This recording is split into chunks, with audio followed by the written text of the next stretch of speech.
ओमज्ञानतिमिरान्धस्य ज्ञानञ्जनशलाकया चक्षुरुन्मिलितं येन तस्मै श्रीगुरवे नमः। नमः विष्णुपादाय कृष्णपृष्ठाय भूतले श्रीमते भक्तिवेदान्त स्वामिनिति नामिने। नमस्ते सारस्वती देवे गौरवाणी प्रचारिणे निर्विशेष शून्यवादी पाश्चात्यदेशतारिणे नित्यानंद नमस्तुभ्यं प्रेमानंद प्रदायिने कलो कल्मषनाशाय जानवापतये नमः। नमो महावदन्याय कृष्ण प्रेम प्रदायते कृष्णाय कृष्ण चैतन्य नामिने गौरतुसे नमः।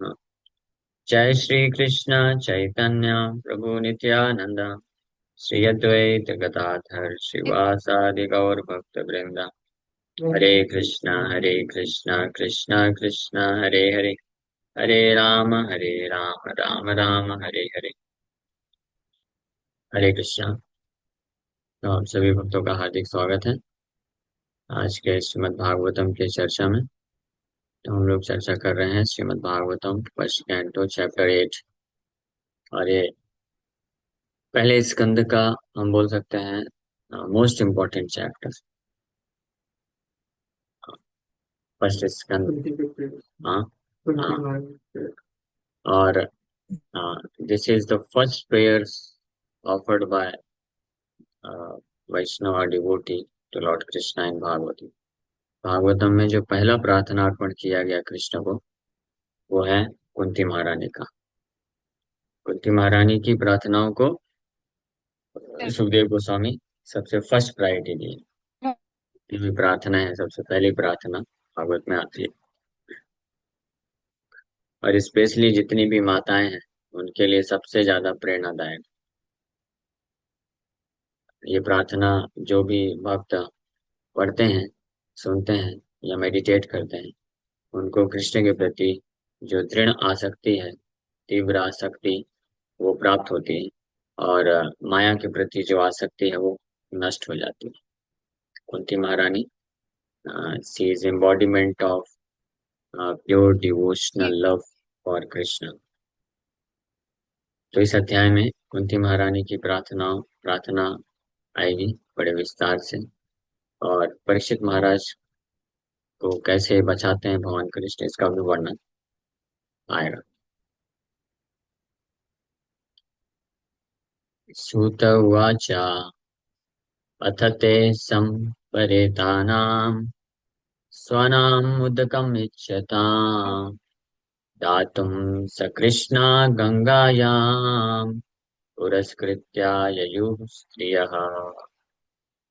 So Goswami said, thereafter the Pandavas, desiring to deliver water to the dead relatives who had desired it,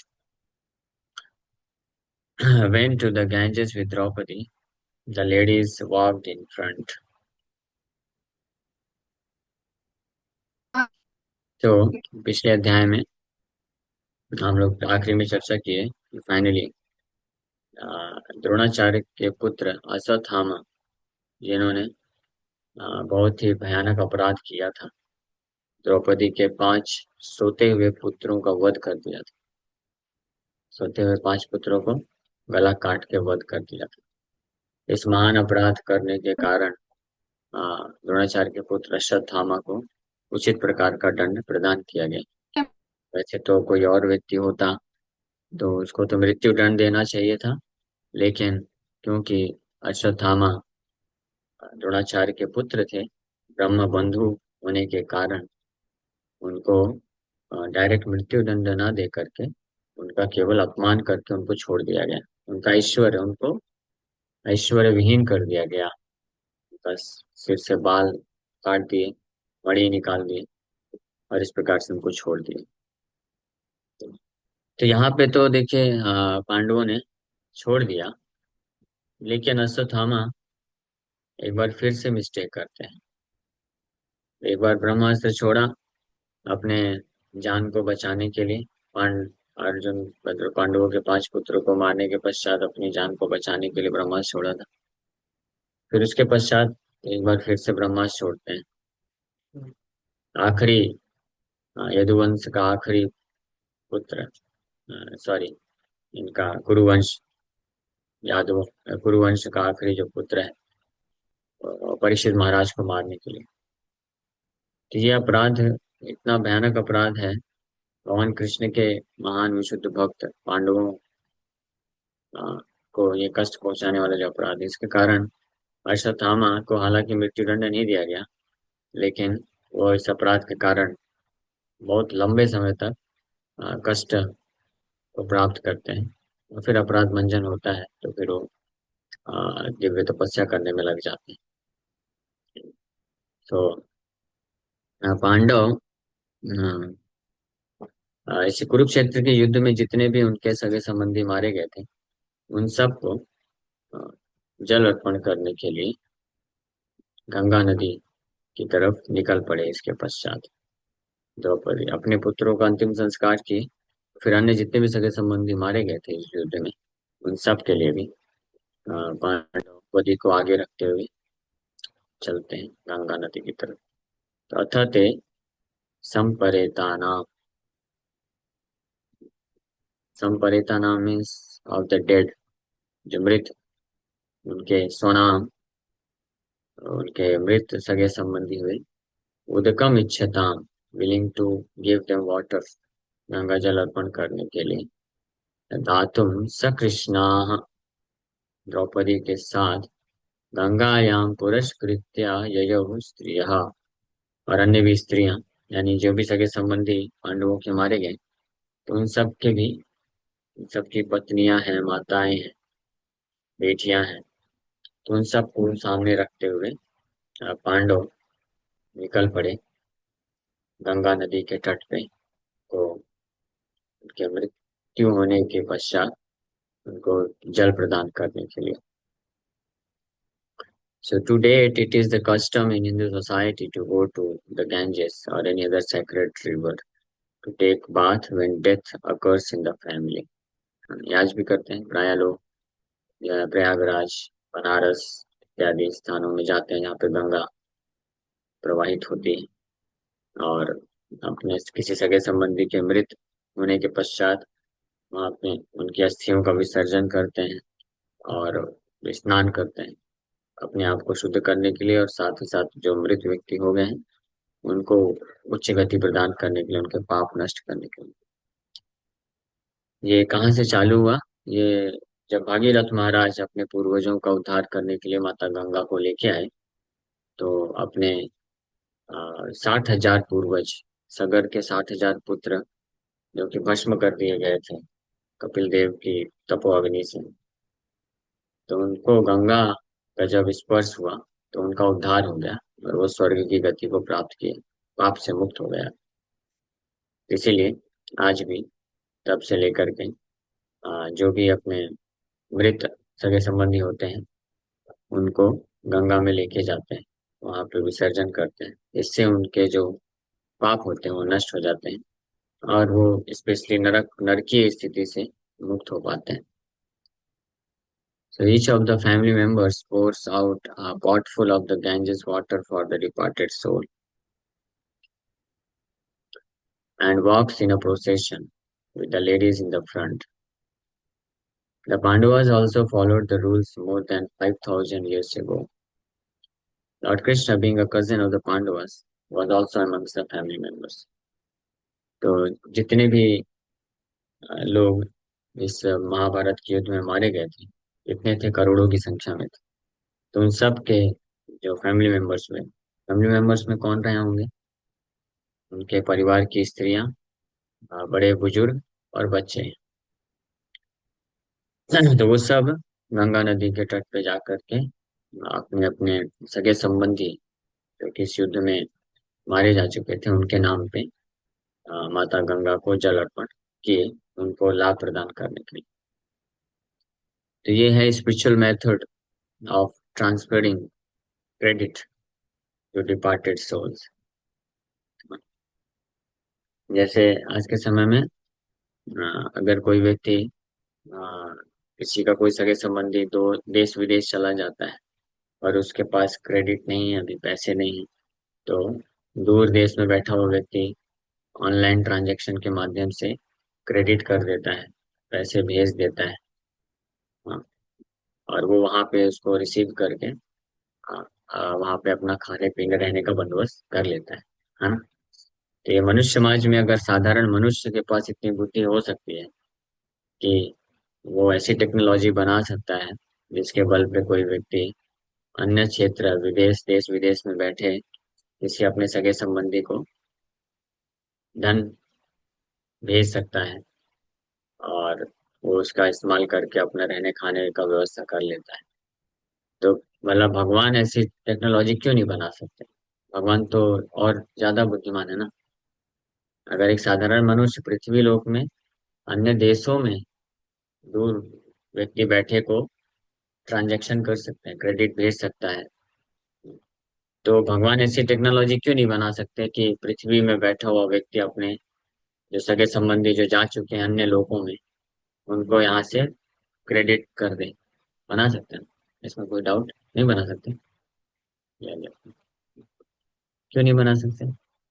जब मनुष्य, हम लोग मनुष्य हैं, हमारे पास छोटी बुद्धि है, तो छोटी बुद्धि से हम छोटी टेक्नोलॉजी बनाते हैं ये सब।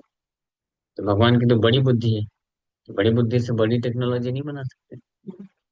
ये समझने में क्या तकलीफ है? क्योंकि कुछ मूर्ख लोग होते हैं, वो बोलते हैं कि ये क्या है, श्राद्ध करने से, पिंडदान करने से क्या होता है, ये सब नौटंकी है। ये सब नौटंकी नहीं है, ये सत्य है। जब पिंडदान करता है, पिंडोदक क्रिया बोला गया, ये तो हमें फर्स्ट चैप्टर में आता है। पिंडदान करना, उदक, गंगा जल दान करना, भगवान विष्णु का महाप्रसाद जिस जिस फैमिली मेंबर के नाम पे करता है, तो उसके अकाउंट में क्रेडिट होता है।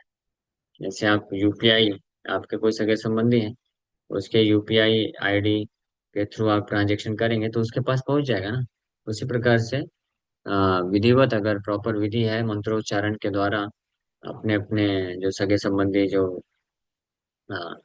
डिपार्ट हो जाते हैं, शरीर छोड़ देते हैं, तो उनके नाम पे अगर उचित ब्राह्मण कोई है, उसके माध्यम से कराया जाता है, तो उस उनके पास पहुंचता है वो, है ना। और सबसे बेस्ट मेथड क्या है? ये तो पिंडोदक क्रिया इत्यादि, ये तो कर्मकांड हो गया, ये वर्क करता है। अगर कोई वास्तविक ब्राह्मण है जो अच्छे से मंत्रोच्चारण और विधि जानता है, इस तरीके से करेगा, तो वो एक यूपीआई आईडी मिल जाती है, और उसके द्वारा उसी व्यक्ति के पास जाएगा जिस सगे संबंधी के नाम पे किया जाता है। तो मंत्रोच्चारण के द्वारा भगवान विष्णु से प्रार्थना करते हुए वो करता है, तो उसके पास पहुंचता है। तो कर्मकांडी विधि में भी इतनी शक्ति है, तो सोचिए वैष्णव विधि में कितनी शक्ति होगी। अगर कोई वैष्णव है, वो किसी के लिए भगवान से प्रार्थना करता है, कर्मकांड में तो बस ऑफिशियल है, फॉर्मेलिटी, उसमें कोई भाव नहीं है हृदय में भगवान के प्रति। फिर भी ये विधि भगवान के द्वारा बनाई गई है, तो कोई इसको, इस विधि को, पिंडोदक क्रिया इत्यादि को बड़े विधि पूर्वक करता है, तो उनके जो गुजरे हुए पूर्वज होते हैं उनको लाभ मिलता है।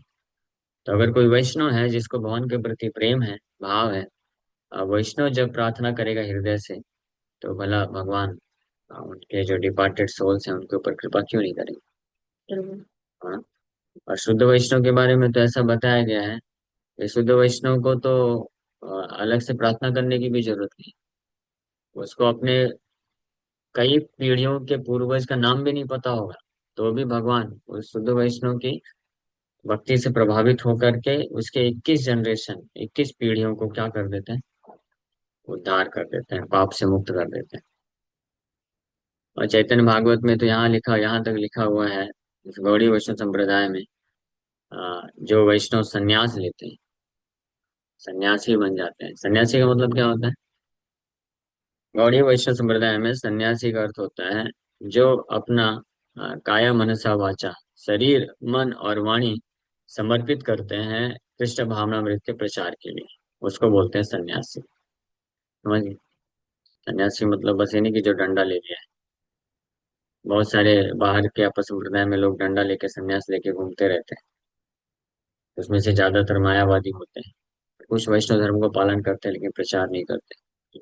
बट रियल सन्यासी, असली सन्यासी का लक्षण होता है जो कृष्ण भावनामृत के प्रचार कार्य में लगा रहता है। उस दृष्टिकोण से देखा जाए तो इस्कॉन का जो असली कोई भक्त है, इस्कॉन का असली भक्त, चाहे वो गृहस्थी क्यों ना हो, वो एक सन्यासी है।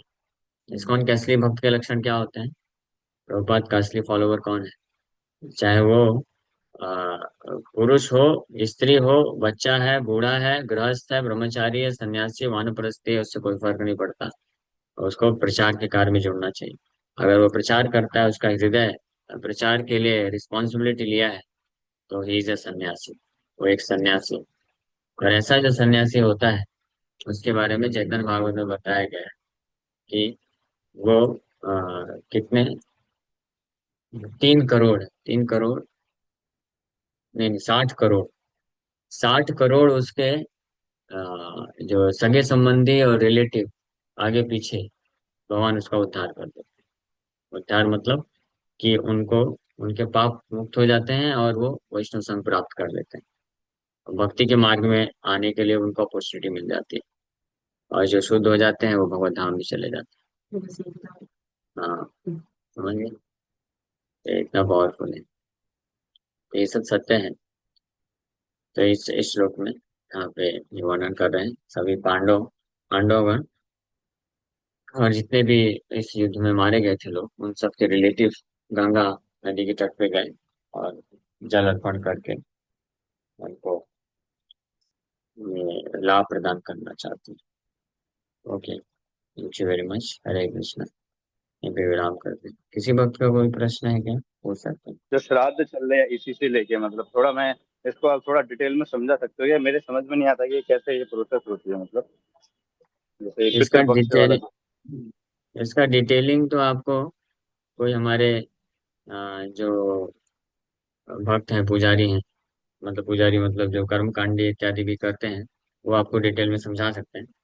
मैं बस प्रिंसिपल बता सकता हूँ कि ये कैसे कार्य करता है। ये भगवान विष्णु को अर्पण किया हुआ प्रसाद प्रॉपर विधि विधि के साथ जो सगे संबंधी जो शरीर छोड़ चुके हैं, उनको जब प्रदान किया जाता है, तो वो उन तक महाविष्णु भगवान विष्णु का प्रसाद जाता है। तो उनकी उस प्रसाद की कृपा से वो सारे पापों से मुक्त हो जाते हैं। और उनको फिर अगर वो कहीं नरक में फंसे रहते हैं या कैसी स्थिति में होते हैं, हाँ, तो वहां से मुक्त होकर के फिर वो वापस से जन्म प्राप्त कर सकते हैं। तो ये है। ठीक है। और कोई प्रश्न? हरे कृष्ण प्रभु जी। हरे कृष्ण। हाँ, श्लोकास का कोई मीनिंग होता है क्या? श्लोका का मीनिंग तो होता है ना। जैसे हम लोग अभी श्लोक श्लोक पढ़ रहे थे, इसका मीनिंग दस चर्चा की है ना। नहीं नहीं, श्लोक ये वर्ड का मीनिंग होता है। कल गीता क्लास में मेरे बच्चे पूछ रहे थे सबका मीनिंग होता है, ये श्लोक क्या है? अच्छा, श्लोक है। श्लोक का एग्जैक्ट मीनिंग देखना पड़ेगा क्या है श्लोक तो। जैसे हिंदी में कविताएं होती हैं तो उसकी पंक्ति हाँ बोलते हैं। वो मैंने समझा, लेकिन वो बोलता है वैसे जैसे संस्कृत रनिंग में है तो भागना है, संस्कृत तो में फिर जो श्लोक का। कंपोजिशन होते हैं उनको श्लोक बोला जाता है। बंगाली में जो कंपोजिशन होते हैं उसको प्यार बोलते हैं। ठीक। यस। ओके। यस। आराधना रुक्मी माता जी। हरे कृष्ण प्रभु जी, धन्यवाद। प्रभु जी, हरे कृष्ण। जैसे जैसे आपने भी बताया कि पुरुषों के लिए जो भी कर्म करते हैं, मतलब जो भी प्रसाद अर्पण करते हैं, तो प्रभु जी जैसे प्रसाद हमने चढ़ाया, लेकिन शुद्ध ब्राह्मण के अभी तो मिलते नहीं है, तो वो प्रसाद उनके तक पहुंचता है कि नहीं? जैसे हम थोड़ा तो ब्राह्मण डाउटफुल है। को। अगर ब्राह्मण शुद्ध रूप से नहीं पालन करता तो फिर डाउटफुल है, क्योंकि कर्म कांड में श्लोका। स्पेशली ये नियम है कि उसको बहुत ही शुद्धता के साथ करना चाहिए। अगर उसमें कोई मिस्टेक करेगा तो फिर उसका गलत रिजल्ट भी हो सकता है। तो अरे इसलिए बेस्ट है कि हम जिन भी ब्राह्मणों से, अगर कर्मकांडी ब्राह्मणों से हम कुछ पूजा वगैरह कराते हैं, तो हमको पता रहना चाहिए कि वो कर्मकांडी ब्राह्मण कर्मकांड के नियम को अच्छे से पालन कर रहा है कि नहीं कर रहा है। अगर वो नाचार नियम तोड़ता है तो फिर उसका कोई इफेक्ट नहीं है। पहली ये बात तो प्रभु जी। वैष्णव के लिए बताया गया है कि उनको कर्मकांडी विधि भी कर्मकांडी ब्राह्मणों के द्वारा नहीं कराना चाहिए। हाँ, इसलिए गोपाल भट्ट गोस्वामी वैष्णवों के लिए जो इस प्रकार के रिचुअल्स होते हैं जो कुछ जरूरी होते हैं, कर्मकांडी रिचुअल्स भी, तो वो उन्होंने ये एक ग्रंथ दिया है, सत्सार, क्या बोलते हैं, दीपिका, अ, सत्क्रिया सार दीपिका ग्रंथ ऐसे कुछ है, जिसमें कोई वैष्णव उसको पढ़ के एक्सपर्ट बन सकते हैं कर्मकांडी विधि करने के लिए।